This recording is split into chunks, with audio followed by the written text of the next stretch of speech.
कृष्ण हरी अध्याय 15 पुरुषोत्तम योग ओळी क्रमांक 1 ते 307 पर्यंत। या अध्यायात माऊलीने सुरुवातीलाच गुरुची कृपा किती महत्त्वाची आहे हे सांगितलेलं आहे।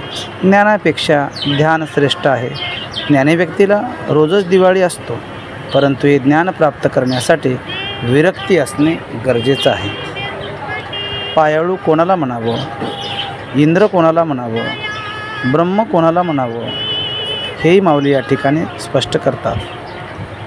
खरं म्हणजे अहंभाव स्थिर करण्यासाठी हा अध्याय आहे। या अध्यायात माऊलीने संसार वृक्ष सांगितलेला आहे।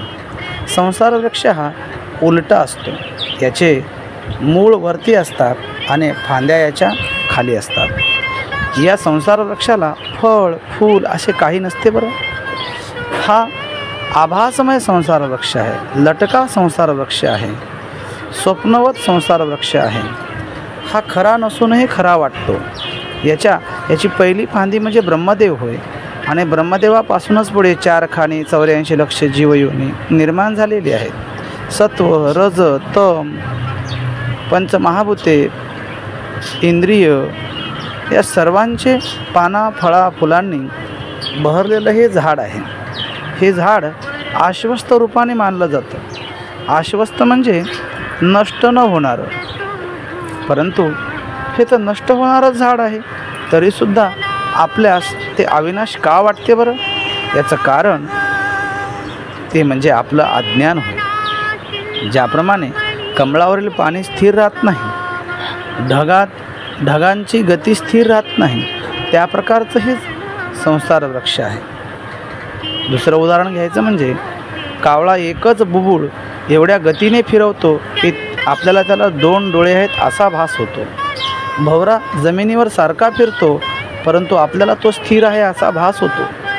हातात घेतलेली मशाल चक्राकार फिरवली की ती चक्राकार झाल्यावर ती मशाल नसून ते एक आगीचं चक्र आहे असाच भास होतो। ते खरं नसूनही खरं वाटतं, यालाच संसार वृक्ष म्हटलं आहे। हे वृक्ष अविद्येमुळे अज्ञानामुळे निर्माण झालेले हे वृक्ष आहे। ह्या वृक्षाचा पिता परब्रह्म परमेश्वर पुरुषोत्तम आहे, तर याची माता अविद्या आहे।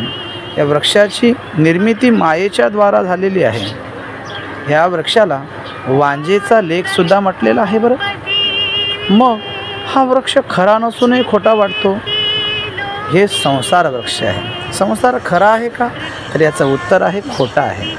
तुकोबाराय सांगतात खोटा ऐसा हा संसार, किंवा माऊली ज्ञानोबाराय सांगतात हरिपाठात लटिका व्यवहार सर्व हा संसार। खोटं असूनही खरं वाटतो। आपलंही तसंच आहे ना।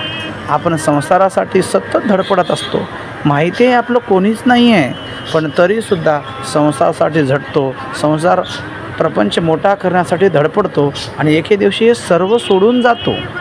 पण हे सर्व सोडून जाण्याच्या अगोदर संसार असत्य आहे जाणलं पाहिजे।